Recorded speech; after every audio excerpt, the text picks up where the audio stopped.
Hey, what's up, y'all? It's Cam Kelly. You listening to The Shipyard.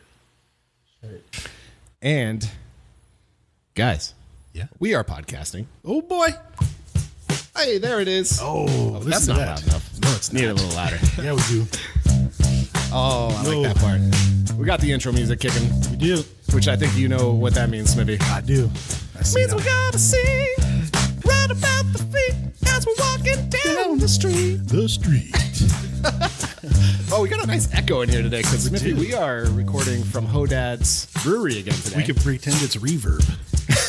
So that's an audio effect, but no, that is just that's the natural sound of Hodad's Brewing. It's a very naturally organic sound. It is. But yes, this is the Shipyard. I am Joe Van Awesome Van Dawson. With me, as always, is Brian Smithy Smith. Brian, how the heck are you? I am pretty heckin' good. Sweet. We are here today at Hodad's Brewing with, of course, Josh from Hodad's Brewing. Josh, how the heck are you? Hello, everybody. I'm great. Glad to have you guys here. Thanks for coming back again. Glad to be had. We are super excited to be back. As always, this is a great, fun place to podcast from. And we have an extra special guest here with us today. Co-host for the Shipyard today is none other than wide receiver Cam Kelly. Yes, sir. Appreciate y'all having me. Hey. Welcome to Hodad's and welcome to the Shipyard. Thank you. I am proud of myself for not doing what I've done in every episode so far. And I did not call you Cam Cameron during our intro. I do it every 5 time. minutes. Every time. Last week I didn't even catch myself when we were doing the game review. I was Oh, like, we just lost. what? I have no. Please Hi. stand by as we solve these technical difficulties. We'll be with you in just a moment. And we're back. Cam, how the heck are you? Of course, Man, I'm doing good. I always wanted to reiterate the professionalism of this show. The fact that everything is super smooth, nothing ever goes wrong. It's like ice. But so now that I'm completely off track and have no idea what we're doing. I don't even remember your name, Joe. So, of course, okay, so we're getting into the show. We've got Cam Kelly here with us. I just reiterated the fact that I never get his name right, and then all of our equipment just died on us right away. So we're going to hop right back into it. So we are here at Hodad's Brewing, and what the format we like to do here is we go by rounds. So we go by rounds, and each round we bring out a little flight of beer, and we sample the beer, we enjoy Drink the the beer, beer, we talk about it a little bit, and then we move on to the topic at hand. So the 4 rounds that we have today, guys, is round 1 is going to be the icebreaker round, getting to know a little bit about us, getting to know a little bit about Cam, and just trying to break the ice a little bit. I like it. Round 2 is going to be talking about training camp and the training camp report from someone who was actually there. There's been very little information shared other than the press releases, but we're excited to hear an actual account from someone who was really there. Actually there. Yeah. And then round 3 is going to be talking about the scrimmage. So that'll be fun. We'll talk about the game. And then round 4, we're going to go into week 1 preview. Okay. That'll be great. Cool. We got a little bit of news this week, though, Smith. We do? Yeah, I think so. We did. There's a big broadcast deal announced. That's right. Yeah, this is huge. Yes. Cam, this is really big. Yeah. You hear about the NFL Network broadcast deal, and it looks like a lot more places are going to be showing these games. Everybody was really excited. You always want to get that TV time because, a lot of people start, knowing about your name. You kind of start getting that buzz and stuff. So, plus it's just something about, when the lights are on, the cameras are shining too, it just kind of brings out a different beast in you. So Nice. That's a good point. That's what we like to hear. Kind of goes into the our conspiracy corner theory.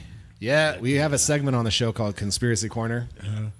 One of which is that we think that the NFL is actually a silent backer of the AAF. Yep. That they haven't announced that they're actually like involved. Like monetarily. Yeah. And But it makes sense, though. Yeah, it's just another bit of evidence to put into the column of Conspiracy Corner. That file in the cabinet. But hey, it's not a bad conspiracy. Actually, I like it because if you guys and what's going on in this league can help improve NFL and NFL games and how they operate, then and the stream of talent too. Yeah, nothing but good things there. So, and case in point, the AAF have been promising a much faster game. 2 games came in at 2 hours and 24 minutes. Correct. And your game came in at 2 hours and 36 minutes. Which we attribute to the weather delay. In the dome, it was about 2 minutes. Okay. Yeah, So 2 or tell 3 us about that. minutes. You guys were in a dome. in Was a that just dome. they were testing the system? Yeah, they weather were delay? just trying to just go through like just protocol and just like things that might happen regardless where we're at, just because it's kind of just like a dress rehearsal. Cool. So, yeah. Nice. That makes sense. Yeah. It's kind of one of the theories we were on. The other one was that the Alamo Dome is just horrible. No, it's actually a pretty nice facility. Yeah. Is it it? really is. Yeah. Yeah. So we that was pretty cool. I'm excited about that 2.5 hours because the game times, all of the home games were announced here in San Diego. They're all 5 o'clock games, and some people were like, "Hey, we want to get home." They're just used to NFL where they spend 4 hours at the game, and we'll be out of there at 7:30. Exactly. And that's In time to get home, watching to get Seinfeld. home. Yeah. Or Forensic Files, one of the two. I like Forensic Files. So that's pretty cool. But I mean, we don't have a lot of news this section. No. Because we just podcasted 2 days ago. We did. That is big news. The broadcast deal. I'm super excited. That's pretty about that. huge. I mean, Yeah. that's big. That's big time. I'm excited. Yeah, me too. But lots of ways for people to watch it. Yes. That's going to up some jersey sales, I bet. I think so. Yeah, I hope so. The other, no, I don't remember what I was going to say there. It's okay. There's a script right in front of you. Oh, yeah. But see, here's the thing is I didn't fill out the news section. Son of a gun. I just figured I would remember all the news, but I don't. Oh, darn it. All right, so I think we're going to move right on to round one, Yay. which is icebreakers. And we're going to take a quick break while we grab the flight of beer, and we'll come right back in with some icebreaker lightning round style questions for Cam. Thank you. We'll be back with round one just in a minute. And we're back. Josh, what have you brought us? All right, guys. Well, we have our Boss Brew Kolsch. This is just a nice, easygoing German-style pale ale. Jawohl. Perfect for pre-fleet game festivities. Beautiful. Guys, cheers. Cheers, everybody. Let's give it a try. Of course, this is available at Hodad's in Ocean Beach and downtown, right? That's correct. Both those locations in Petco Park. Just right around the corner. Baseball season starting up. Nice. Crisp. Refreshing. It was good. All right, so we are on to the lightning round. So a couple weeks ago, a couple of your teammates on the defense, Cam, put out a little video called Tub Talk, which offended the sensibilities of many meat lovers out there like ourselves. Where I forget exactly who it was, but he liked his steak well done. So what I'm giving you the opportunity now to redeem the offensive side of the ball. And Cam, how do you like your steak cooked? Medium well. Medium well. Okay. I kind of like it Better. I like it not too pink, but I like it, a little bit more, tougher, a little bit darker. All right. Yeah, I'm You got a little medium juice in there. This comes from a Texas guy too. Yeah, Yes. if I press it and it has blood leaking out of it, that kind of creeps me out. Okay. All You know right. what I'm saying? Some people like it. I'm That's good. fair. I need mine cooked Yeah. all the way. So, yeah. Any Well, almost sauces? all Any sauces? Any sauce on that? I don't know if you ever heard of tiger sauce. Oh, No. It's kind of but I know a tiger sauce. South thing, yeah. And then Sounds A1, exotic. A1 Heinz 57. Yeah, really My wife likes all that. sauces. Heinz 57. Yes. Yeah. She's a Heinz girl. All right. Well, that didn't go as planned. I like the medium rare. Medium rare. I'm with you on that. Yeah. No, I like I like the juiciness of it. Yeah. I don't know. Maybe I'm just crazy. Nah, y'all aren't crazy. Just tall. You need that marbling and a good ribeye. Oh, That's with true. the You little overcook that. Marbles of fat going through it. Oh my goodness! See, I probably just don't really know how to eat steak, so. we'll have to take you out. well, there's plenty of steak places. See, I've never tried it. That's the thing. Like, I've never tried a real bloody steak, but it's just like once I see the blood, I'm just like, a good ribeye. You know, it depends on the steak, though. I would say a fillet, that medium rare is perfect, It is right? It is. And maybe on some other like cuts, it might be a little bit too bloody, and it kind of freak you out a little That's bit. why, But like, on a you know, good fillet, medium rare is where it's at. like my plate looks like a massacre. Like, like, y'all just killed this cow? Or what? fresh. Now you grew up in Texas, right? Yeah. And then you came out and played for San Diego State University. Yeah. And a big fan favorite here. Now you were on this is one of the biggest stories to come out of camp, and I was actually planning on leaving this towards the camp review section, but we'll talk about it a little bit more. But you made the transition from defense to offense, and a lot of people were really surprised by that. We'll get into that in the next section. Yeah, for But sure. that was one of the most interesting stories to come out of camp, actually. I think. Yeah. So I'm excited to talk about that. But before we talk about that, we got some other questions here, and I think these are important. So I'm gonna read off some phrases, and then if you can tell us a teammate that best describes these phrases, Or a coach. or a coach, or a coach for that matter. Gotcha. So first one, beast. DeMontre Moore. DeMontre Moore. Yeah, I like that answer. When he first came in, No hesitation either. yeah, me and Jude both looked at him and was like, "Oh, we got a D lineman." It's honestly, it's between him and Alex Barrett. Yeah. Like they're probably the two. I mean, Alex Barrett, since I watched him when I came into state and I watched him play, I was like, this dude is an animal. So Nice. yeah, them two for sure. Nice. Yep. All right, next one. That's really good to hear, actually, because we were looking at the stats and his name was coming up a lot in the stats. So. Yeah, he's everywhere. Yeah. All right, next one, swan. I need a definition. Like it's like a majestic, Elegant. smooth, elegant bird. Okay, I would say probably Nelson Spruce. Nelson Okay. Spruce. Ooh, that's Coming out of Colorado, He's one of the smoothest receivers I've seen. You know, I've just moved over, so I've been trying to take little pieces from his game. I take pieces from everybody's game. Honestly, that's how I got good at football, learning, just watching other people and taking, I'm going to take a little bit of that, a little bit of your game, a little bit of your game, and Nice. boom. And that's kind of got a good ring, doesn't it, guys? Nelson the Swan. Nelson the Spruce. Swan. Ooh, I like it. Ooh, I think we've just coined a nickname. I like it. Shout out Sprucey. Hey, Spruce. I have to get him on, see how he feels about that. I think he's going to like it, though. Swan. Well, we mentioned him last week, so he was like coming out of college. He was the leading at the time. He had the most active receptions of any receiver coming out of college. Yeah. So we're excited about his hands and seeing what he can do Yeah, out there. he's sure-handed. I mean, he's a quarterback's dream. Nice. You know, he's like that Julian Edelman. He's like, dump it down to him wherever he's at. And I mean, his routes are, even when you're watching film, you know exactly what he's about to run. And then once he straightens it back up his vertical stem, you're like, bro, I have no idea where he's about to go. And then he's sudden. He's a real great receiver. Oh, nice. I'm This is looking gonna forward be to seeing that. good. That's going to be great. Yeah. All right, next one up is businessman. Businessman. I would probably say AJ Tarpley.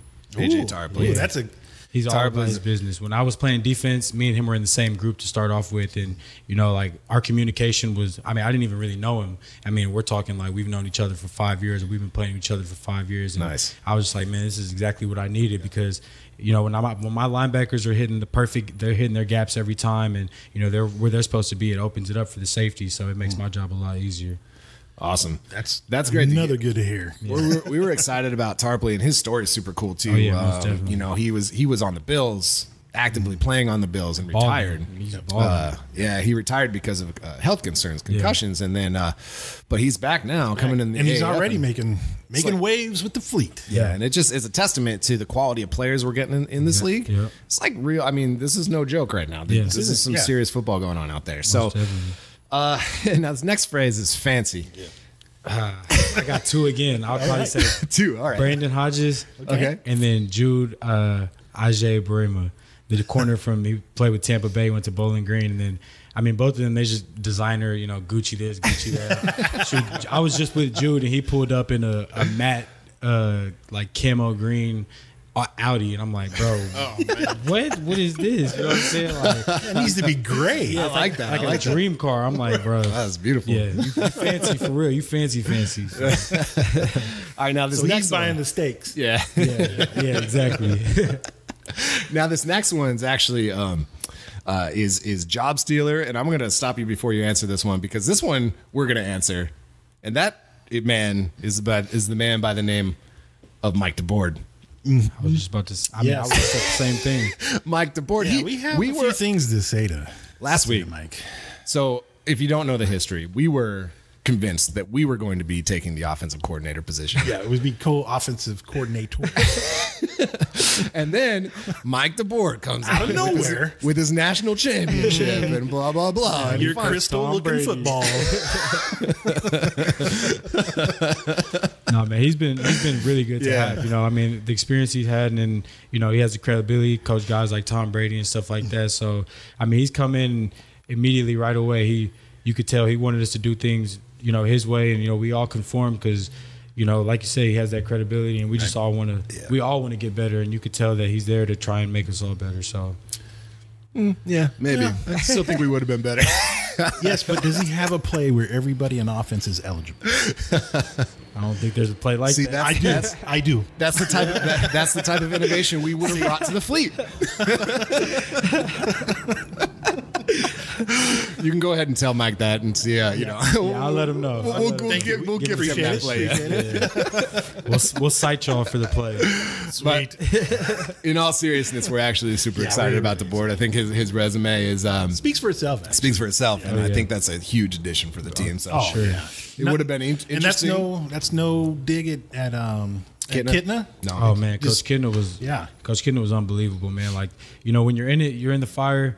You're really getting burned. You know, when you go out there, if you mess up, he's gonna cuss you out. He's gonna, what is this? He's gonna embarrass you in film. Like, I remember when I go up, it was my second day at receiver, so I'm like, I barely know the plays. You know, I'm still getting used to. You know, I play DB. You're supposed to be patient. You know, the first 2 seconds of the play, I'm barely moving. You know, I'm just trying to evaluate what's going on. But receiver, you're sprinting off the ball every play. And so Coach Kidner, he's like, I don't care if you just got moved to receiver. Like, you're a receiver now. You better do what receivers do. And so, like, I remember I'd mess up and I'd be, like, dreading all day going to film. I'm like, bro, he's about to embarrass me in front of – oh, man. I mean, and then – but that mindset, you know, when you come out to practice the next day, you're like, I better not do it again because he's going to get on me. He's going to do this and that. And, you know, I every single day I just felt myself getting better and better. I mean, the way Coach Kidner coach, he's on you hard. But when, you know, you're outside of football, you know, he'll dap you up, tell you he loves you, buy you a haircut, do stuff. He's real cool, man. Nice. That was great to have him there. Yeah, even at the Meet the Fleet event, he was pretty intense. Oh, yeah, man.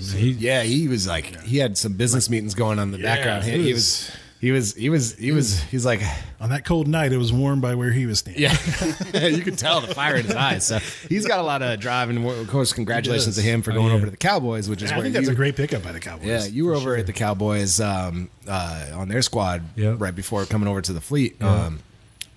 Much better stadium than the Alamo Dome. I have to. Yeah, no doubt. And we'll touch on that in a minute once we get to round 2.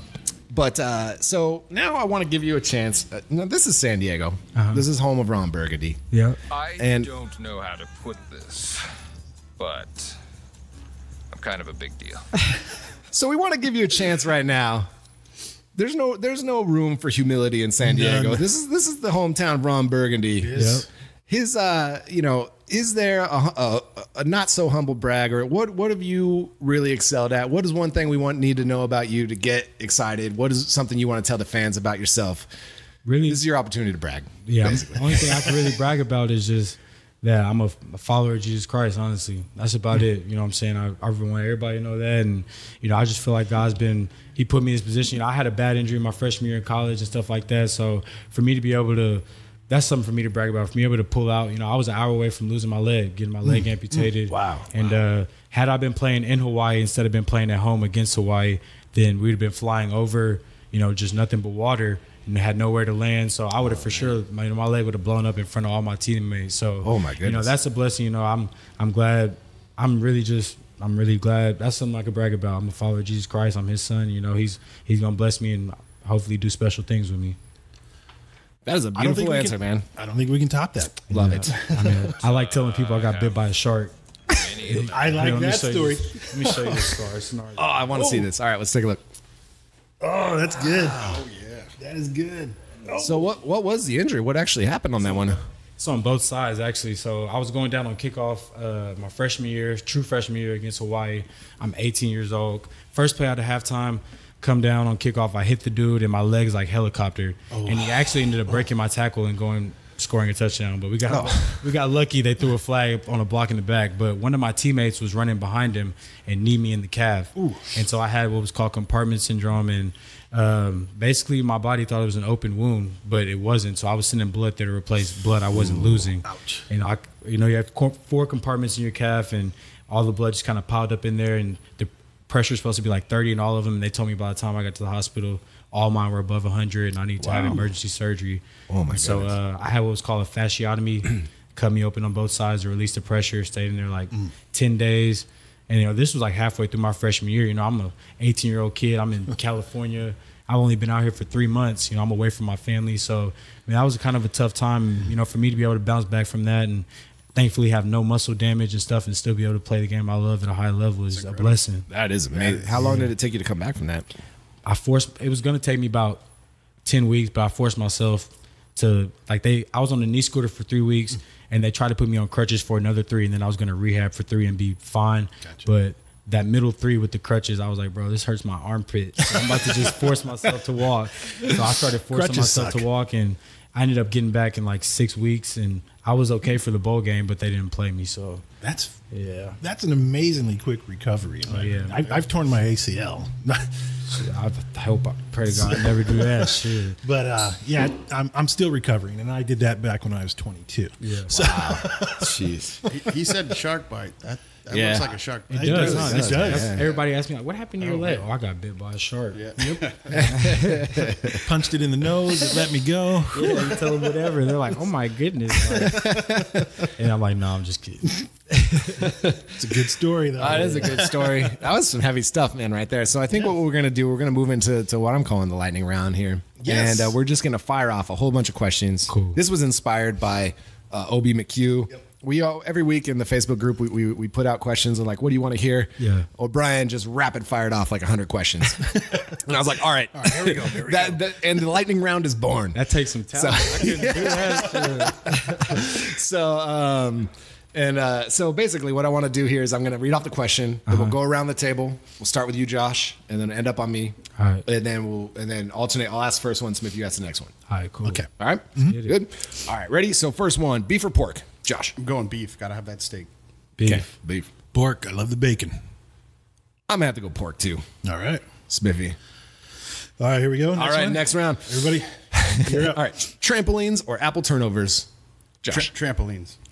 Like trampolines you jump on? Yeah. Oh yeah. Oh, yeah, trampoline. Apple turnovers. Yeah, apple turnovers. I'm not going to be spending any time on a trampoline. Are you kidding me? Not when there's apple turnovers to be eaten. Delicious. Crispy with apple in the middle. Oh my goodness. Smithy and I are a picture of physical health and strength here. But anyway, as evidenced by our eating habits. But all right, favorite colors, Josh. Battleship gray. Nice. Gray. Yes. I'm going to go gray as well. Yes. I'm actually going to go gray, And gray. slightly darker gray and yellow. And That's yellow. my 3 favorites. Yeah, that's what we're looking for. And that's why I just said yes. Yes. All right, perfect. Hot or cold? Hot. Cold, because you could always put covers on and get hot. Cold. Yeah. Same here. Cold. I like getting cozy. If I'm My- chilly, I like getting cozy. I like figuring out new ways to get cozy. My theory behind that is, especially when it comes to work, is if it's hot, you can only take off so many clothes before HR has to get involved. Straight up. Straight up. If it's hot, I'm not gonna come outside. I don't even like checking the mail or nothing. Man. It's gonna have to stay in there, bro. Oh, and Smithy, I messed it up. We were going to alternate. You next one. It's okay. Whatever. I did it on purpose. I'm always strong arming Smithy out the questions. You're a selfish lover. Oh. Podcaster. Podcaster. I'm in podcast. Okay. All right, everybody. Pizza or ice cream? Josh. I got to go with pizza on this one, guys. Ice cream. Hey. I gotta go with pizza. I'm going to go pizza as well. Yep. Pizza as well. It's good stuff, that pizza pie. All right. Beard or naked face? Beard. I mean, I don't even. Is this a beard technically? I mean, it's technically a beard. Wait. Half a beard. Are we talking I'm like on, right in the middle. on our own person or? I mean, just in general. In general? Right. I mean, on the ladies or what are you talking about? If you're at the circus, yes.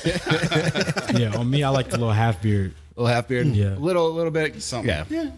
I can't. I mean, it's not. I say like I like the half beard. Like I like chose this. I can't even grow this. So, I mean, it is what it is. Give it time. Yeah, I'm only 22, so Hey, shit. sounds Hopefully like I come in. sounds like someone needs to visit the beardclub.com. Ooh, boy, What's that? It's our sponsor, the beardclub.com.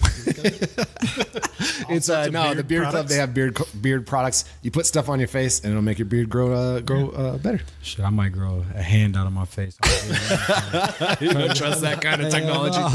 Yeah, now the helmet won't fit. Yeah, exactly. I think we can skip. I think the audience knows what our preference is here, so we'll just move right on to the next one. All right, grass or astroturf? I used to like. Wait, AstroTurf is like the old turf, right? Or Yeah, it's like Oh, fake yeah, grass. the fake. grass. Yeah, playing on real grass. Josh, I mean, got to be grass, the natural. Yeah. Oh yeah, grass all the way. I mean, Yeah. I like AstroTurf, but it hurts after a while. Oh, it does. It's bad for your joints. The grass is a lot. Like we went back and forth from like a turf field to a grass field, and you could feel the difference. Like you're way less sore when you're placed on grass. Yeah. Yeah, I went to a football camp a long time ago, and it's the first time I played on turf, and I was like, what is happening here? This is the worst thing I've ever experienced in my life. Bro, It's like playing on Velcro. Yeah, for real carpet. Like I have Yeah. 2 turf burns right here on my knee that are going to be here until about late April. Like, Oh, my God. Like every time they start scabbing up, like in the scrimmage, it starts scabbing up, boom, gone. Yeah, I remember playing baseball on a turf field. It's like, you know what? We just should play this on cement. Yeah, exactly. Seriously, like would that even slow the ball down? No, Oh my no. God. All right, Smith. All right, next one. Old school or new school? Josh. Old school. Old school, you see. There it is. Hey, there we go. Nice. Definitely old school. Yeah, I'm old school all the way. Old school all the way. All right, next one, and this is the most important one in my opinion. Banana bread or pants? How do you even answer this? I don't know. It was just 2 things that I thought Honestly, really needed to be compared. I'm going to go with pants. I gotta have pants, I guess. I'm going with banana bread because you can wear pants at any time, but it's hard to find a good banana bread. Is it? Yeah. Is it that homemade mama made oh, banana yes. bread, Oh, or yeah. are we talking Warm, some delicious, store-bought? It's warm and homemade. moist. I mean, imagine never Can I having a get delicious. shorts? Y'all are about You to can hate still it. have shorts. Shorts and banana bread. You can still have shorts. I'll Y'all go. are I'll about go to judge shorts. me, aren't y'all? I've never had banana bread. Oh my goodness. What? I told you they were going to judge me. Judging me too. I swear, I've never had banana bread. my This is shocking. All right. Well, I guess we have to fix explains that. We'll send you a nice We'll send you a loaf. care package. We'll send you a nice loaf. All right, cool. All right. Well, Joe, I think that may conclude that round was the one. end of round 1. Ding, ding, ding. Please stay tuned as the Shipyard returns with another round of beer and more with Cam Kelly of the San Diego Fleet. At Hodad's Brewery. We were so ridiculous. This is ridiculous. Oh no! Oh my gosh. What was that? Did you spill your beer? Yes. All right, and we're back. Josh, what have you brought for us? All right, guys. For round 2, we have our Hodad Hef. This is just a German style Hefeweizen, a wheat beer. It's easy going, man. Nice banana notes from the east. More bananas. Banana beer. Banana beer. Yeah. Cheers, guys. Cheers. Oh, that's tasty. It's smooth, real smooth. So banana bread tastes like that beer, but in bread form, pretty much. Are you serious? Kind of, a little bit. You need to try it. Now, some people do make the banana bread with walnuts. Some leave them out. I'm not the nut fan. I've seen that before. All right. I went all bread. All right, so we're on round 2. This is the training camp report. We want to hear from a guy who is in training camp, but we got the press releases. We did our best to pass that information along to people who've been following us. Let me Go clarify ahead. something real quick. Yeah, go ahead. Not only was Cam there, he was on the field. He was on the field. So we have an actual eyewitness account Yes, of first what training camp was like. And so Cam, just to summarize, what was the whole experience like? Was it compared to, the experience you went through in camp with the Cowboys? This experience was a little bit different because, now it's 75 guys and all 75 are hungry. When you're in the league, it's a lot of dudes that want it's a bigger roster, 92 first of all when you're in camp, but at least 25 of those guys have already gotten paid big bucks, so they already know they're not going anywhere. So it's kind of just like it's kind of chill for them, you know what I'm saying? But for us, we all get paid the same amount, and we're all trying to make the team. We're all trying to get to the next level. So the excitement was there, the energy was there. It was a lot of competitiveness, and I just feel like we all kind of made each other better doing that. So that sounds like a really interesting dynamic to me. Like when it's so brand new and pretty much everyone's on the same page. Exactly. And, there's no set culture of the team. You guys are all creating it as you go. Yeah. And looking at the cuts, there's nothing set in stone. Yeah. Oh, and it's true. And it's nothing's given away. You got to earn it. Right. Yeah. So, everyone's kind of on an even playing field, and you guys just worked as hard as you could. Now your story in particular was one of the most interesting stories going into camp, because people who know you around San Diego, they know you at SDSU as a free safety. Was it free safety? I'm sorry. Yeah. DB, free corner. safety. So, and you were one of the most prolific defensive players here at SDSU. And so, it's true. I saw the highlights. No. Come on, he's shaking his head. No room for humility here, sir. I wasn't on DeMonte's level though. All right. But anyway, so when the news broke, I'll just tell you, people were like, what? Confused. Huh? Yeah, they were like almost mad. Yeah. They're like, hang on. And so what was that? How did that come about? We saw the first couple days, there was highlights coming out. You were making a couple pick sixes in the first couple of days of camp. Yeah. Did Mike Martz be like, hey, we're tired of this guy intercepting our quarterbacks and running back for touchdowns. Should we just move him to offense and have him like get us the points? The thing about Coach Martz is first of all, he's a genius. He's a real life genius. And, he observes people and he sits back and watches and you won't even know he's observing you. And like, I feel like he figures out ways to try and use every single bit of talent you have. And, like I said, that's why I was so thankful for him because I haven't had a coach do that since I was in high school. In high school, my senior year, I played quarterback, receiver, DB, return kicks, return punts. I did everything. And that was just because my coach was like, well, I mean, if you can do it all, why not? You know what I'm saying? So are you telling us you're going to be playing both sides of the ball for the Fleet? I mean, the way Coach Martz told me I wasn't going to be coming out the game, but I don't know if he meant that on offense or defense. So, I mean, he told me he was going to try and run me into the ground to try and get me in shape to be ready for it. But, I feel like he might have just been saying that because he didn't know if I was going to actually be able to be good at receiver. He was trying to motivate you. But, the way it came about was I kind of had a feeling something like that was going to happen down in minicamp because the way I warm up, some people go out and stretch and, jog around, but I go out and I throw the ball with somebody. I play catch and like I'm making like kind of Odell does, like just making acrobatic catches. And you warm up all your core doing that reaching and, you're still running, you're jumping, you're getting used to doing football stuff. And so I had no idea I didn't even know Coach Martz had any idea what my name was. You know what I'm saying? And he was just watching me. And then during minicamp, one time he asked me like, where'd you go to high school? I'm like, Wiley, it's in Dallas, He's like, what'd you play? I was like, I played quarterback, receiver, And he was like, oh, good to know. Didn't say anything else to me. I didn't talk to him for the rest of minicamp. And I'm like, bro, I think like, am I about to get cut? Like he just asked me, I didn't know what was going on. And then we got to training camp first couple of days. I had some pretty good days, made good plays on the ball. But like I said, when I warm up, I'm out there catching the ball, trying to do one hand stuff. And, Coach Martz, he called me over one day in practice. He was like, I want to come to my room after when we get back to the hotel. I was like, I have no idea what's going on. I was like, bro, I'm about to get sent home like right now. Like, I was like, bro, I've been balling and stuff. I'm like, bro, I'm about to just go in here and try and beg him to let me stay. You know what I'm saying? So I go in there and then he's like, I'm gonna just tell you like this, like you're probably the best athlete I've seen in my 40 years of coaching. Wow. He's like, I watch you prance around in pre-practice catching the ball. You're like a baby deer. He's like, your hands are spectacular. He was like, I mean, we got to figure out a way to get the ball in your hands. He's like, so I want you to come over.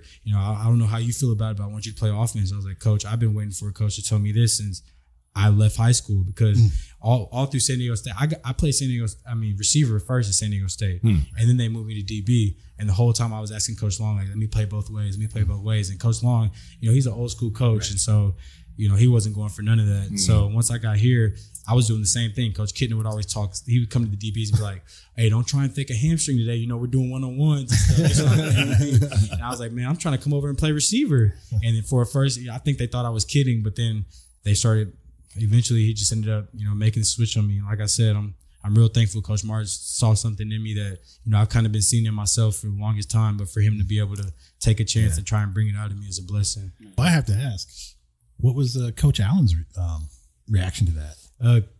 It's Coach Allen and Coach Marmee, but Coach Marmee was coaching me with the safeties. Okay. And you could tell he didn't. It didn't go as smooth as it didn't go really smooth. But eventually, Coach Marmee understood. We got some great safeties too, so it's not like we just dropped off the deep end when I left. You know what I'm saying? So he just started coaching the other guys a little bit harder. He always comes up to me and jokes with me like. Even if I had like a good day, like a whole bunch of catches and stuff, people like, were you out there today? Like what number are you? Like we're clamping you up today. Is this your first day here? Yeah, exactly. He always mess with me and stuff. But like I said, this whole coaching staff has just probably been one of the best I've been around. I'm thankful for them all. You've got to be learning a lot from Coach Akeem, right? Oh my goodness, man, Coach, he's seen some action on the playing field. He's by far the best coach I like position coach I've ever had in my life, man. He's changed my life for sure. And I mean, he knows it. I told him the other day, I was like, man, you really did change my life because he played under Coach Martz.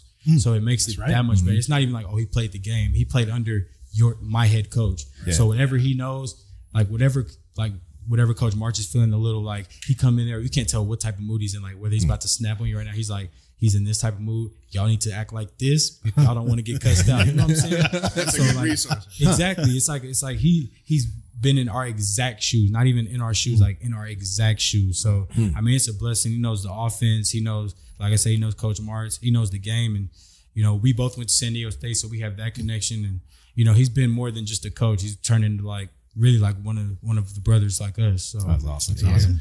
So backing up a little bit to Coach Marmy. Yeah. Have you had a chance to see his signature? What's that? His has physical signature. Epic, beautiful autograph. It's beautiful. It is. It's like what you would imagine Abe Lincoln's signature. Yes. I'm gonna have to get him to sign my hat or my jersey. Or I would do it. Yeah. Don't hesitate. Yeah. Get it. Oh yeah, he's a legend too. So that signature's gonna He's mean been something. around. Oh, He's been yeah. coaching for a long time, so I'm sure. I he think thinks since he's the a lot Lincoln of- administration. Hey, but they know. I mean, so Martz himself called the coaching staff the Silverback Club. He did. I think there's a lot of experience on that. There is on a the lot. club. So, but so speaking of Coach Marks and playing for him, we have this theory where Mike, we've assigned him the personality of our good friend Mark, who we worked with forever because they look identical. Yeah. Mark is the nicest man in the history of the world. We've explained this on the show a couple times. Yes. We envision Mark showing up to the family picnic and handing out Chris Fives to all the kids, handing out those Chris Fives. So we just took Mark's personality and assigned it to Coach Marks. Has Mike Martz, is he that type of guy that would, show up to a family party and hand out the Chris Fives to all the kids and just be like a nice guy? Yeah. Is he the nicest guy? Coach March is real cool. He's a player's coach for sure. You know, like when we got into camp, the schedule that they had gave us for the whole month was hectic, and I was like, bro, there's no way anybody's body's gonna be able to take this. And he has a good feel of noticing when we're like either we're gonna go out and practice to get better, or we're gonna go out and practice and I'm just gonna run these guys into the dirt and somebody's gonna get hurt. Right. So he'll take off of practice and stuff like that. So he's real cool. I mean, and even when we had a bad practice, he always finds a way to joke about it because he understands. Nobody's gonna be able to go out there and be perfect every day, but it's the fact is if you come out and you have a bad day, don't ever have 2 bad days in a row. You better have, if you have a bad day, 4 good days in a row. You know what I'm saying? And it's $20. Exactly. And try Holding you guys accountable. Yeah, exactly. I mean, he's real nice too. I mean, like I said, like when he kind of understands the fact that I'm just coming over from defense, still trying to learn receiver. So every time I mess up, I always make sure to go up. And, I'm the type I'm apologize because I feel like I want to be perfect, even though I know it's not. He always says being perfect is obtainable. So I want to try and have a perfect practice every practice. And, when I mess up, I'm like, dude, I cannot believe I just let Coach March down, So sounds like the kind of coach / leader that even in failures, you're going to learn something from him. Oh yeah. He's a coach you want to go out there and give it your all for. And I feel like that really kind of decides the team's culture. Like you said, we make the culture. It starts with him. He gives us the leeway to make it amongst ourselves, but once we get on the field and we got to do stuff his way, everybody's on board. So nice. And that concludes round 2. Moving on to round 3. Thank you for listening to The Shipyard. We'll be right back. And we are back with round 3. This is the scrimmage round. We're going to talk about Is the show over? No, the show's. I'm sorry. This is the outro music, but I thought it would be nice to have a little music on the return back from our. So round 3. Okay, we're going to be talking about the scrimmage. But Josh, what have you brought out here for us for us to taste? We're kicking it up a little bit here. We got the local IPA. It's a West Coast IPA. Just loads San of Diego. Yeah, it's a beautiful golden it's color. San Diego all the way. Yeah, Yes. nice, clean gold. Reminds color. me of a San Diego sunset. Citrus grapefruit. Cheers, fellas. Yeah. You tap the glass on the table. My girlfriend does that. Only other person I've seen do that. Right Where's she before from? Shots of fire. She's from Marietta, California, Okay. not Texas. Yeah, my girl's from Lake Elsinore. Oh, nice. Yeah, right there. Did she introduce the table tap to you? Because that's pretty close. Nah, I kind of do that when we take shots. It's kind of just a habit. Nice. Anytime I cheers, I come back. Do you have a go-to drink that you like? Non or alcoholic, doesn't matter. Yep. Either. Yeah. High C. All right. What flavor? What flavor? Because Fruit punch. Yeah. Fruit punch, I see. That's It's tasty. That's the old school. Yeah. Here we go. Taking it back to old school. Yes. All right, so Cam, there was a lot of speculation. There was not much that came out of the scrimmages that were played beyond us getting super nerdy and digging into the code and deciphering the play-by-play that we did on last week's show. So if you're interested in hearing the play-by-play or drive-by-drive recap, we do that on last week's show. So go check that out. It's a lot of fun, but I'm super interested to hear from you what it was like being in a totally empty stadium. Steve Spurrier legend, Mike March legend. You guys are playing a game. There's no crowd. Yeah.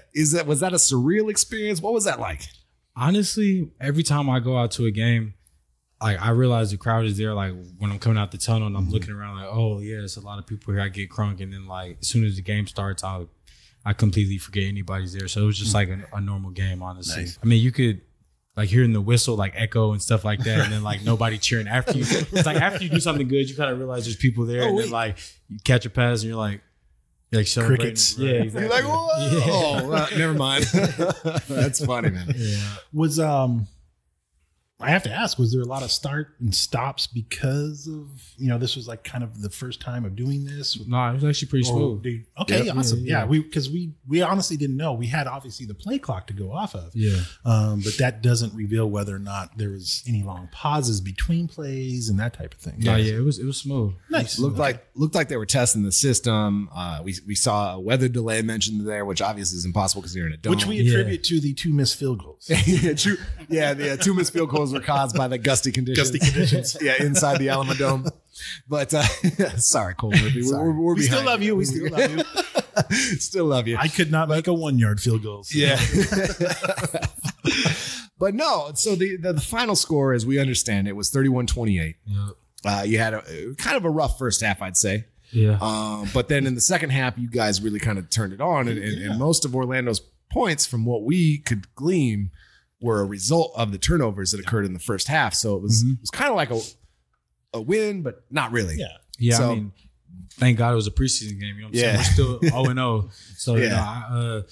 the first half, I feel like we just needed time to wake up. Orlando and a couple other teams, they had already, actually every other team in the league had already had a scrimmage with, or like a joint practice with another team. We were the only team that didn't do it. And so I feel like they were already used to going full speed. Our O-linemen were kind of used to like, they block them real good. And then like after like 3-4 seconds, usually the D linemen in practice kind of just stop because they're not allowed to get near the quarterback. And so I just feel like they were just kind of used to, that tempo as opposed to, 5 seconds of this D lineman trying to go kill your quarterback. You know what I'm saying? And so when the second half started, I feel like they kind of got used to the speed, got used to, grinding it out the whole play until the whistle's blown. And, we started opening up holes, our quarterback had a lot of time, or, even if somebody got back there, he still had a pocket to step up into. So, nice. We ended up playing a lot better. Yeah, exactly. Get into a rhythm. Yeah, I'm glad we had it for sure.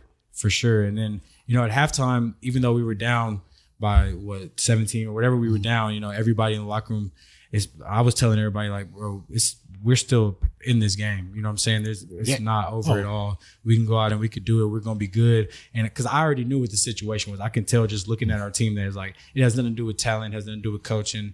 And we didn't open up a lot of our playbook. There's a lot of plays that we kept, quiet. But other than that, like I could just tell it was just like really a mental thing. Speaking of playbooks, I'm a huge, here we go again, old school Chargers fan. I grew up here. So I was here in the days of Air Coryell. I don't know if you're familiar with Don, with Coach Don Coryell, who should be a Hall of Famer, excuse me. But there's a push right now to get Don, and I can't believe he's not. But a lot of things propagated from him. But anyway, there was the thing going around with Coach Mark saying that basically he bought Coach Coryell's playbooks.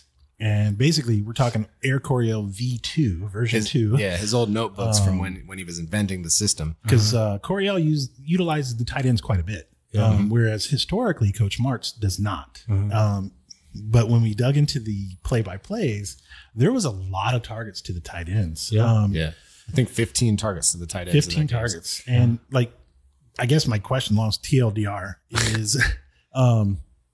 was that expected, or was that necessity because of the score of the game? Oh no, it was expected. Our tight ends are so good that we'd be stupid not to try and get them the ball. You got some good tight ends. Our tight ends they're probably as far as our offense goes, they're the strongest part of our offense. For sure. So, I mean, I'm really excited to see what Escobar is going to do. He came, of course, from the Cowboys, and you played there with him. I'm excited to see Escobar out there. I'm excited for the tight end group as a whole. I have to admit, one year I did have Escobar on my fantasy team. Hey, there we go, man. Yeah, dude, he's a vet for sure. You could and every businessman. We go back to that first word, businessman. I throw him in there too, for because he's all about his business. And I mean, every single day, coach is always like, we need every group needs to get like tight ends. They run to the ball. They're blocking every play. If it's a deep pass, they're still going to sprint down the field, try and get a convoy block. So I mean, I admire their work ethic for sure. Nice. Sweet. Yeah. So there's a lot of testing going on. Is there anything you can say specifically about kind of the technology advancements that we've been hearing about? We've heard that there's sensors in the helmets, there's sensors maybe in your pads, there's sensor in the ball. Yeah. Are you guys privy to any of that stuff, or are they just kind of letting you do your football and then all that stuff's happening in the background? Yeah, I mean, they gave us a little warning about it, but I mean, I didn't really pay attention too much about it. The only thing I paid attention to was they said there's a sensor in the football, so if you score a touchdown, don't chunk it up into the bleachers. And I was really considering. It's a $15,000. I was really considering doing that, so I'm glad they told me before I got fined. That's funny. That's really interesting to hear. But so one of the things that we were kind of speculating on is that maybe some of this new technology was going to help the officials with some of these calls. I know lately, and especially in the playoffs, there were some pretty brutal calls, missed calls, no calls. So some of this technology, what we're hopeful for is to be able to tell with a level of certainty that, okay, was that receiver hit 5 yards before the ball reached your position? Yeah. And I think the possibilities here will enable some of that cool stuff to actually happen in real time. Yeah. And the refs can have a feed and say, like, listen, the ball was 5 yards away. And we know for sure because of telemetry data that he got tackled or he got hit. Yeah. So therefore pass interference. And I think that's another thing that will really help speed up the game. Yeah. And it's another reason why I kind of think the NFL is maybe a silent investor in this league, because they want to, my guess is that they want to take care of some of these problems that have been happening in the NFL, and they don't want to just keep adding replays and more replays and more replays because the game gets so long. Yeah. So if the technology can advance to the point where literally data can tell us whether something happened or not, I think that's a really good thing for the game. So it is the 21st century. Come on. And especially like the sensor in the ball, that'll tell you if the ball crossed the plane, if it's a touchdown, and then we'll just know it's a touchdown. We don't have to review it. It's a touchdown, ball crossed. Totally. Right? So, done. But so anyway, that's some of the stuff that us nerds out here are kind of excited about, but I think it'll help the game as a whole. I mean, how do you feel? Sorry. Oh, I'm sorry, guys, but I'm curious about this app that's supposed to come out. You guys have any? I heard it's this weekend. Any news on that? I was hearing today. Yeah, it should be between today. I heard the 2nd to the 4th. So what is it, like fantasy? It's like the AAF app for the consumer, where streaming there'll be streaming games. There'll be in-game fantasy and prop betting. Okay. And so like, I think literally like people should be able to, with their phone, follow along with the game and be like, I think it's going to be a first down. Yeah. And then it's first down to get some points. That's cool. Yeah. So we're excited to see it. Hasn't come out yet. I haven't checked the Play Store yet today or the iTunes Store yet today, but I don't think it's out yet. But we're looking forward to that. I think from what we've told, it's supposed to be revolutionary, but it's a week away. We still haven't seen it. I'm super. I just can't wait, man. I'm chomping at the bit. So real cool. That's real cool. Anything else in the scrimmage that you think was especially cool? Any guys that you want to maybe give a Chris 5 out to for their effort during the game? My boy Francis Owasu. He's me and him play the same position. We rotate. I think we're gonna be a great 1-2 punch. That dude is, like I said, I take a little bit out of everybody's game, and I'm trying to take a lot out of his game because that dude he's a baller for sure. Yes. I mean, he's big, he's explosive, his hands are great, his routes are great. He knows the game. He's from Stanford, so he's a smart guy. His study habits are great. So he helped me learn the offense. So I mean, the thing I love about our receiver group, we don't really have a starting group. That's what Coach Oz always says. He said we're gonna rotate. Come out when you get tired. It ain't no ones or twos, no set plays. When you get tired, come out. We're gonna put somebody else in, score a touchdown, and nice. The next drive will come out, score another touchdown. And that's interesting because I did see like your name. It wasn't like there was some names in the first quarter. They were also showing up in the fourth quarter, stuff like that. Yeah. So that's a pretty cool way to approach that, I think. So totally fresh legs, fresh arms. And my boy Tez, Dantes Ford. Oh yeah. What do you had? 13 catches, 12 catches. Yeah, like Yeah, 12, he- 13 catches, like 120. Dude's a baller. Yeah. He's really a baller. So. Yeah, he really stood out in that game. I think it was like you had a couple 2-point conversions in there. Well, Kyle Kyle had one too. yeah, Yeah, Kyle had 2 of them. I had like 3 catches. I mean, but I counted 5. nah, No. only 3. Oh, 3. Maybe it was 5 targets. Joe uses metric catches. Yeah. I used the I'm like I had 5 targets. One of them I ran a terrible route, which is I'm sorry, Coach Mars. you had to get that. You had to get that Chris 5 back. Sorry. I didn't play my best game. Revoked. No, man. February 9th, it's gonna go down. Our offense is gonna surprise a lot of people. I honestly feel like Coach Marks, the way he looks at it is he's trying to turn this into the greatest show on turf. He's trying to pick and piece up those little pieces. So yeah, I mean, Speedy reminds everybody of Coach Oz. You know, we have like pieces like that as a plug-in for dudes like Isaac Bruce, and I mean, we're not on their level, but you know what I'm saying, as far as our offense goes and how we want to use each other and how Coach Marks wants to use us, we for sure have the pieces for that. So if Speedy is Isaac Bruce, No, Speedy's Coach Oz. Oh, okay. So who are you? Greatest show on turf.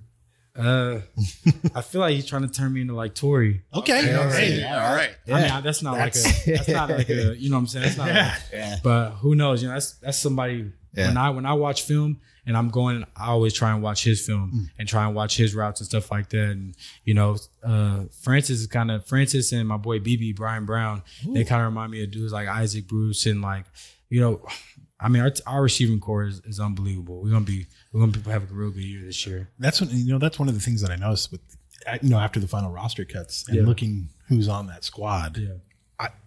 I just see a lot of points being put up. Oh yeah, just without a doubt. I think it's the greatest show on surf is what we've been hearing.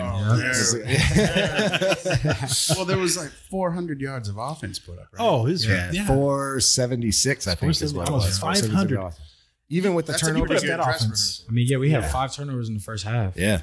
I mean, And still, only it was a lost by close 3 game. points. Exactly. I Yeah, you guys should. I mean, legitimately, you should have won that game. yes. And so, I mean, and again, it was a scrimmage. Your first game Scrimmage, ever. You had no joint There's practice. kinks, there's cobwebs. I'm super excited about it. But speaking of athletic prowess, which is Smithy- something we excel at. Oh yeah, we are really good at. So something we like to do when we're here at Hodad's, something we like to call feats of strength. Feats of strength. Oh, Hang on a second, Smithy. I know what you're going for. Ready? 3, 2, 1. feats of strength. Now, Cam, Yep. are you willing to accept this challenge? We challenge thee. We challenge you and your youth and superior athletic capabilities. Supposed. We'll find out. That's the rumor. We would like to challenge you to a vertical jump off. Let's get it. All right, we're going to take a break here and we're going to go do our feats of strength. And we will be right back with round 4 and another brewski from Hodad's. Thank you. We'll be right back after this Feats of Strength episode from the Shipyard. Your favorite San Diego Fleet podcast. But not the only one. There's a There's a bunch ton, of there's like a shit ton of us. Really weird. Whoa, and we're back. I think I may have won that one. I think I may have broken something. Smithy was right behind me. Smithy was pretty close. I had a chance before everything started. Little concerned about Smithy. He went down right after. But yes, check us out on. We'll be posting that I'm sure compelling footage on Instagram and the Twitters, the Twitstagram and what are all those good stuff. the YouTubes. Yeah, find us at the Shipyard SD on Twitter or at the Shipyard AAF on Instagram to see Cam literally full on destroy us in the vertical jump Yeah, contest. definitely didn't go the way I expected.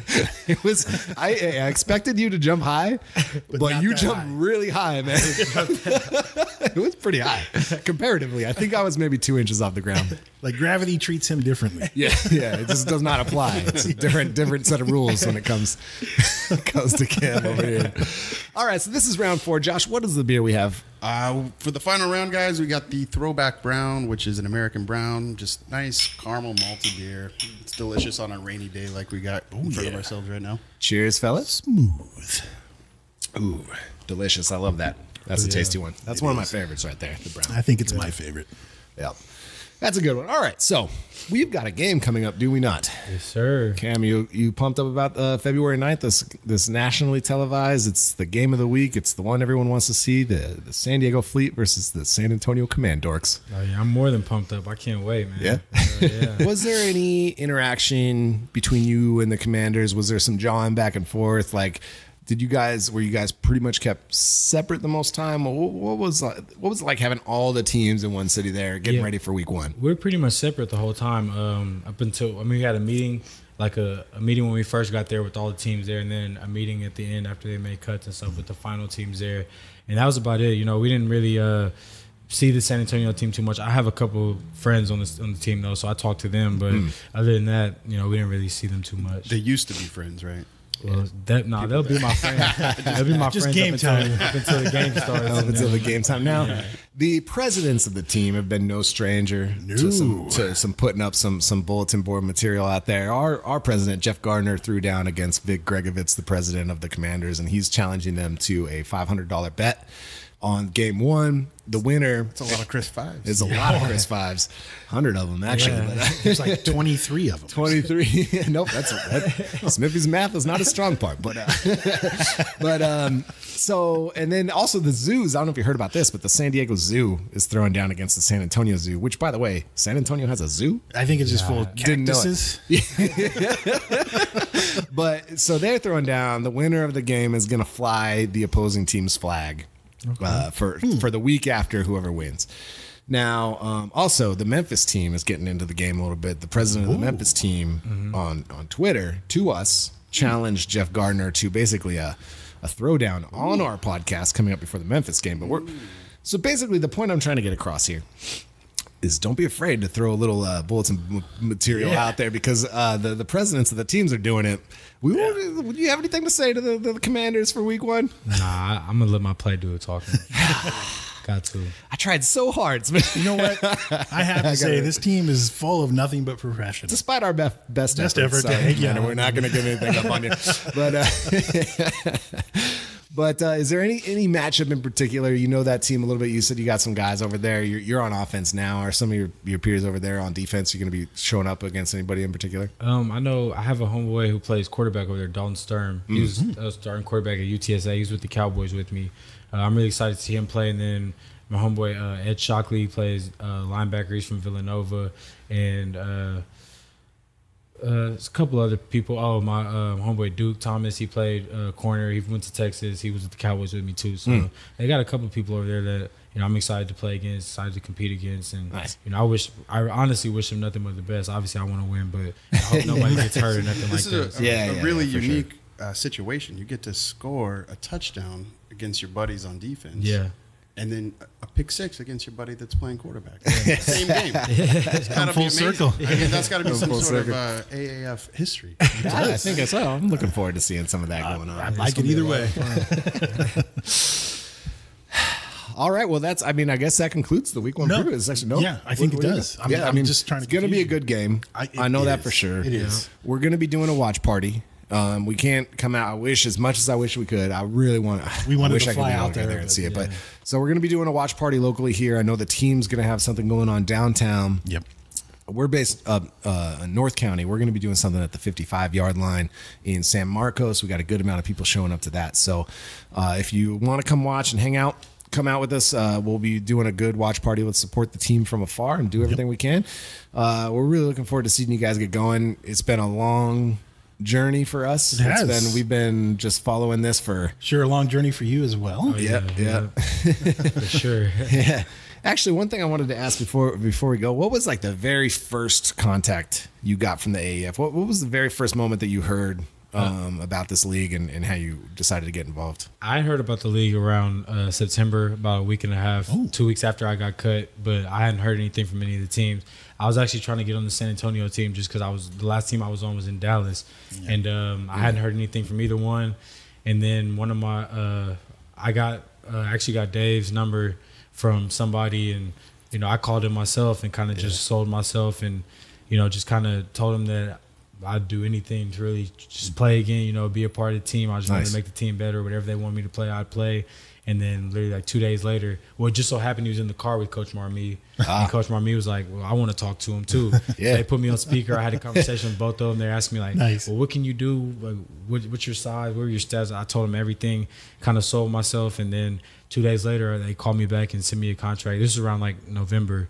That's beautiful. Yeah, because you hadn't been listed on the roster until the mini camp, and you were kind of a surprise. It was like an unveiling, like, hey, hey, San Diego fans, check it out. Hello. Well, honestly, I didn't get the call until like 3 weeks before mini camp. Yeah, So. So that was really cool for us to see because we didn't anticipate that, and then all of a sudden it was Cam Kelly showing up, and we're like, oh, sweet. So Yes. I know the Aztec all about fans the were excited. yeah. Oh, yeah. Yeah, I the love Aztec my fans. Aztec fans. Yeah. For real. Speaking of, how is it? Not really a homecoming, but you're coming back to San Diego. Is that you're like, oh my gosh, of course I want to go there. Of course, you already know, man. I'm so excited to be back out here. The weather, I mean, not right now, but usually the a little weather, rainy right now. Yeah, I had a lot of friends out here that they became more than friends. They became family, and San Diego became more just like a spot to go to school. It became my second home. So, Nice, I'm nice. glad to be out here. Now I have one last thing, at least for myself. I can't speak for anybody else in this room. Proceed, sir. You're on my fantasy team, sir. I appreciate that. Yeah, we did a draft with the SiriusXM Fantasy Sports Radio. Yeah. Guys. Not to put a lot of pressure on you, sir, but I'm expecting big things. I got you for sure. Thank you. That's all I needed to know. You got stolen from me in my we're Yeah, in you got this league. snipped. You got snipped. I did get Ford though, Yeah. so I'm excited about having Ford yeah. on my team. Yeah, he's a baller. So which round, Smithy? Bulletin board material. okay, right here. so which round? You were the sleeper pick. You were Yes. because Smithy. So what we gleaned from this Yes. draft was there was a group of people who maybe weren't as in tune to things going on, and there was a group of experts, which was my group because I'm the I'm not an expert. clearly the expert. I'm not So even near an expert. Smithy ended up snagging you towards the very end. Yes. And I couldn't. I was sitting there Yes. watching the draft, and I was like, I cannot believe Cam Kelly's not Yes. drafted yet with all the news that came out of you. And I texted you. I'm like, that's my plan. Yeah. The secret pick is Cam. Well, a lot of people might have thought you was still on defense. Right? Yeah, that's what I'm saying. Then that's Because they were the looking. deal. These Yes. guys were probably looking up your college stats, and they're like, "Well, he has Oh, no yeah. receiving stats." Yeah, so, yeah. but in my draft, you went in round 3 at the beginning, like picking. So don't round- feel bad that I picked you Yeah, yeah. later in the round. It was That like wasn't the point. It was like all running backs, a couple quarterbacks, and then you were right off the board. I was like, "Dang it, son of a!" Dang it! But because I was kind of hoping that maybe this group would be sleeping on you too, and I'd get you late in the draft. Yeah. But you got to go with strategy. But so, anyways, is there anything before we go that you want to say to the San Diego fans, people who listen to the show? We're the hardcore group. We've been anticipating game 1 for a long time. Is there anything you want to tell the fans? I just want to thank everybody for their support. I hope I see everybody out February 17th, I think, and so we're going to bring y'all back a championship, and it's going to be really exciting. It's the beginning of something special. Beautiful. I love how that sounds. Sweet, sweet music. Now we're going to be in the front row of the end zone, and we want to issue a Chris 5 challenge to you right now. The first player who scores a touchdown, what is it? The west end zone. We are the end zone opposite of the scoreboard, which I do believe is the west end zone. There's 2 end zones, the one with the high wall and one with the low wall. Yeah. We're at the low wall. We're at the low wall. Okay. First player to get a touchdown in that end zone, we will be hand delivering a Chris 5 if they come and say hi. Yes. Cool. So the Chris 5 challenge, if you get that one, come and see us. You'll get that Chris 5. It'll be ironed and starched. The crispiest 5 you've ever seen. How's that for an end zone celebration? Yeah. Oh man. Come on and get your Chris 5. But But with the way I expect this team to score, we're going to have to get a lot of 5s. that's true. I don't We know are if going to you have to guys get a lot of sustain 5s. This is going to be a costly endeavor. It is. But we're super excited that you came on the show with us. We couldn't be more appreciative. We're super excited for the team. Yes. Football back in San Diego is like just the biggest thing in the world for us, and we can't wait. Appreciate y'all having me, man. For real. Thank you. Absolutely. With that, unfortunately, Smithy, I think that has led us to the end of the show, It has. which is a bittersweet moment in time. It is. But you know Sad that- because it's over. it is, but it'll be back. Fun because we get to listen to our sweet outro music. Ooh, yeah. Thank you for listening to The Shipyard. We are the Boys at the Yard, brought to you by thebeardclub.com. If you're looking to grow a sweet, sweet beard on your face, Get rid of that space on your face. no one wants space on their face.